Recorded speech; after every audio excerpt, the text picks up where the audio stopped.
Saudara, kita awali dengan informasi pertama. Ratusan korban banjir warga Pasi Masjid, Kecamatan Merebo, Kabupaten Aceh Barat mulai dievakuasi personil BPBD dan TNI dari pemukiman mereka yang telah tergenang banjir luapan sungai ke lokasi yang lebih tinggi Kamis siang. Jalan akses utama dan pemukiman warga desa Pasi Masjid, Kecamatan Merebo tergenang banjir luapan air sungai hingga 1 meter setelah diguyur hujan lebat selama 2 hari terakhir ini. Korban banjir terpaksa harus meninggalkan rumah mereka karena genangan banjir semakin tinggi, sehingga personil BPBD dan TNI harus mengevakuasi sebagian korban banjir yang masih bertahan di rumah dengan menggunakan perahu karet.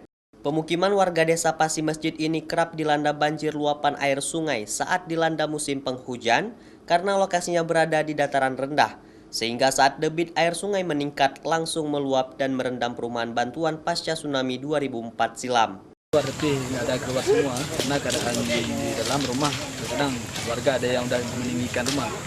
Jadi kondisi kayak gini apalagi lebaran terdekat kan warga terasa ragu dia keluar. Yang rumah-rumah ada terendam dah keluar.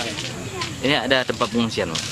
Tempat pengungsian telah semalam kami sudah koordinasi dengan kecamatan, mereka disuruh kami ke diklat. Ternyata warga diminta tetap di sini di jembatan kita. Karena warga ini ingin pulang balik ke rumah. Cuman di sini yang terparah. Depan Ini udah habis keluar, Pak. Sebagian ada rumah-rumah yang masih tinggi. Bertahan dulu karena mengingat hujan enggak. Ini mereka nanti dibawa kemana, Pak?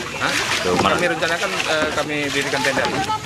Warga berharap ada penanganan permanen dari pemerintah setempat untuk penanggulangan banjir dengan cara membangun tanggul di sepanjang aliran sungai Krung Merebo.